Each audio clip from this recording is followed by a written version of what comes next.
आवाज आ रही है? पर्याप्त। श्रुति मधुर सवासी गीत नृत्याभिलाषी सविनय मृदुभाषी काव्य लीला विलासी ऋषि कविरिह नम्रः साधु भावेन कम्रः प्रणमति कविवाणी श्रोतृवृंद प्रकम्प्रः। बहुत जैसा कि हम सभी को ज्ञात है कि यहाँ महाकवि भवभूति के विषय में ही काव्य पाठ करना है, और मुझे जो विषय दिया गया कि भवभूति जो है वो शब्द प्रमाण के वेदता है और इसे उत्तर रामचरित के विषय में बनाना है। तो मैंने संस्कृत में एमए करते समय उत्तर रामचरितम पढ़ा था, उसके बाद में भी पढ़ा, फिर मैं फिर से पढ़ के आया और फिर कल बैठकर कविता बनाई और वो जैसी बनी वो मैं आपके सामने रख रहा हूँ। प्रयास किया है कि खास खराब न बने। वसंत तिलका से शुरू कर रहा हूँ।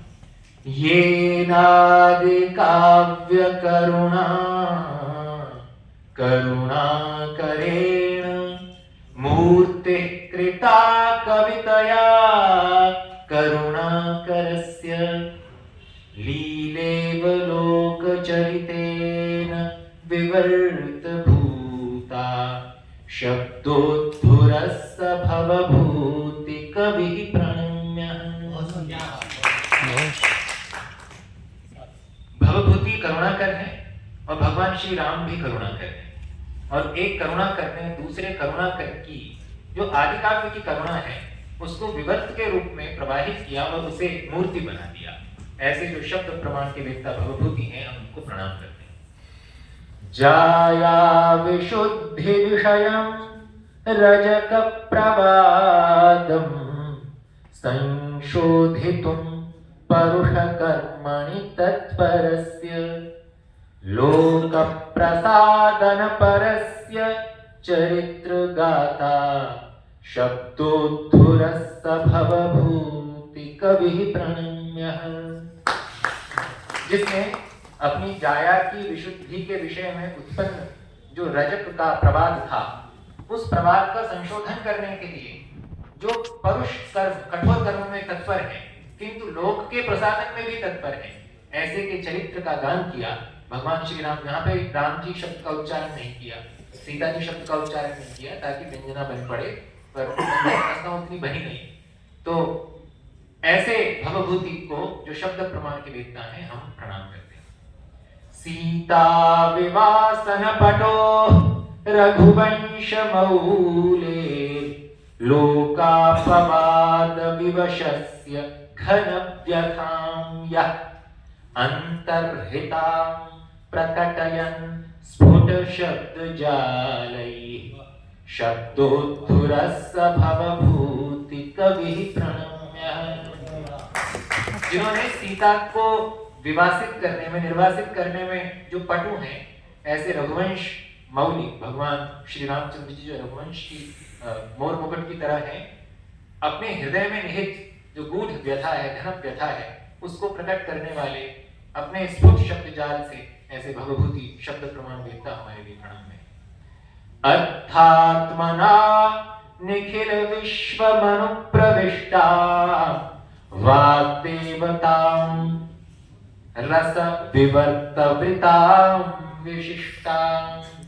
अर्थात्मना निखिल विश्वमनुप्रविष्टां वाग्देवतां रस विवर्तवृतां विशिष्टां। संवेदना विरचनैरमृतां कलां स्वां संवेदना विरचनैरमृतां कलां स्वां विन्दन् जयेत्स भवभूति कवि प्रणम्यः। ये भवभूति जिन्होंने संपूर्ण जगत को अर्थात्मा रूप में प्रतिपादित किया और वाग देवता की उपासना की, उनकी प्राप्ति के लिए पहले उत्तर रामचरित के श्लोक में कहा कि विंदे मदेवतां वाचम अमृतां आत्मनः कलाम, वही भाव यहाँ स्पष्ट है। और एको रसा करुण एवं निमित्त भेदा, और विवर्त से ही अन्य अन्य रसों की निष्पत्ति होती है, अन्य अन्य भाव आते हैं। तो वही संसार की बात जो भरते हुए कहा है ना, वही भाव यहाँ छूने का प्रयास किया है। वसंत तिलका के बाद कुछ अनुष्टुप हैं और ये सब मुक्तक जैसे हैं। सीताराम हृदद्वैतमद्वैतमिव पूजितम्, सीताराम हृदद्वैतमद्वैतमिव पूजितम्, यया सा करुणा जाता भवभूति सरस्वती। जिस करुणा ने भगवान श्री रामचंद्र जी और माता सीता जी के हृदय के अद्वैत की पूजा अद्वैत के समान की, ऐसी करुणा भवभूति की सरस्वती बन गई। तो यहाँ करुणा ही प्रकट हो गई जो भवभूति के हृदय में विद्यमान थी, वही भाषा बन गई, वही कविता बन गई। अब करुणा का थोड़ा मानवीकरण किया है। हीन वर्णा म्लान भाला सीता शोकाग्नि भस्मना। भस्म लगा रखी है सीता के शोक की जो अग्नि है, उस अग्नि से जो जितनी भावनाएं, जितना भी हृदय का सुख जला भवभूति का, वो सब भस्म बन गया। और वो भस्म जो है वो भवभूति की करुणा ने अपने मस्तक पर लगा रखी है, और उससे भवभूति की करुणा जो है उसका रंग फीका पड़ गया है। हीन वर्णा म्लान भाला सीता शोकाग्नि भस्मना, रामस्य करुणा जाता भवभूति सरस्वती। अभी जो राम जी की करुणा है, ये वस्तुतः भवभूति के ही राम की करुणा है। यहाँ राम शब्द जो है भवभूति सापेक्ष है। अगला जो है वो सीता माता के हृदय की करुणा की व्याख्या कर रहा है। भार्या निर्वासन क्रूर कर्म रामैक जीविता, भार्या निर्वासन क्रूर कर्म रामैक जीविता, सीता हृत करुणा जाता भवभूति सरस्वती। सीता माता के हृदय की करुणा कैसी है? जो भार्या के निर्वासन जैसे क्रूर कर्म करने वाले क्रूर कर्मा राम जी ही जिसके एकमात्र जीवित हैं, जीवन जीवित है माने प्राण है।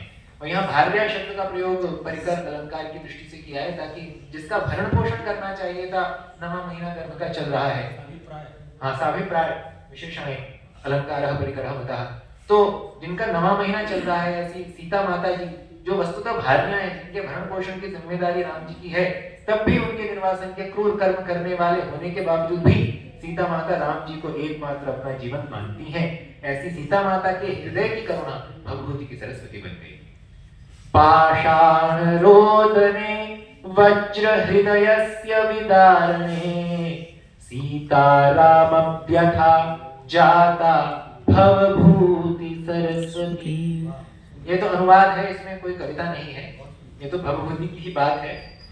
अब इसमें काव्य शास्त्र की दृष्टि से एक विचार है, विद्वान लोग बताएंगे कि एक दोष माना जाता है, स्वपदवाच्य दोष, कि अगर श्रृंगार या करुण जैसे शब्द का उच्चारण करके हम कोई रस कहें तो वह रस मर जाता है, क्योंकि रस जो है वो स्वप्न में भी वाच्य नहीं होता। पर यहाँ तो कहा है पुटपाक प्रतीकाशः रामस्य करुणः रसः करुणो रसः, तो यहाँ क्या समस्या हो सकती है? तो यहाँ इसके उत्तर देने का प्रयास किया है। वैसे व्याख्याकारों ने करुणो रसः की व्याख्या जो है वो शोक के भाव से की है। करुणोऽपि रसो यस्याः, करुणोऽपि रसो यस्याः, न गतो वाच्य दोषताम्, रामत्वात् साजये नित्यं भवभूति सरस्वती। माने जो करुण रस जिसका उच्चारण करके कोई स्वपद वाच्य दोष मान लेवे तो वो न माने, क्योंकि वो करुण रस नहीं है, वो वस्तुतः भगवान श्री राम है। राम ही करुण रस के रूप में प्रकट हुए हैं वहां। तो राम जी और करुण रस में अभेद होने के नाते, क्योंकि हमारी श्रद्धा है, हमारे भगवान जी हैं, इसलिए हम उसमें दोष नहीं देख सकते। अब ये अंतिम की ओर जा रहे हैं। पदवाक्य प्रमाणज्ञ श्रीकंठ पदलांछना, वश्येव शोकलोकाय। दूसरा पाठ हो सकता है वश्येव लोक शोकाय भवभूति सरस्वती। अंतिम है, यहाँ ये भाव बताने का प्रयास है कि जो पदवाक्य प्रमाणज्ञ हैं वो भवभूति तो अब हमारे सामने नहीं है, पर भवभूति की सरस्वती हमारे सामने है। इसलिए हम ये मान रहे हैं कि भवभूति की सरस्वती पदवाक्य प्रमाण को जानती है। श्रीकंठ जिसके श्री कंठ में है और उससे वो लांछन माने उसका वो उपाधि है, उसका अलंकार है, ऐसी जो भवभूति की सरस्वती है वो लोक के शोक के लिए या शोक के लोक के लिए हमारे समक्ष विद्यमान है। अब उपसंहार है केवल मतलब शब्द चमत्कार की दृष्टि से। भवभूति समारोहे भवभूति सरस्वती ऋषिराजस्तुता भातु भवभूति सरस्वती। यहाँ मैं पहली बार आया हूँ और इसके लिए मैं अपने हृदय के अंतस्थल से बहुत बहुत आभार व्यक्त करता हूँ। और ये एक सामान्य प्रयास है। मैं चाहूँगा कि हमारे अध्यक्ष महोदय बताएंगे कि क्या और संशोधन करने हैं। भवभूति के विषय में मेरा कोई बहुत अध्ययन नहीं, केवल उत्तरांचरित्री पढ़ा था, वो भी परीक्षा की दृष्टि से और इस कविता की दृष्टि से। मैं यहीं अपनी वाणी को विराम देता हूँ। बहुत धन्यवाद, नमस्कार।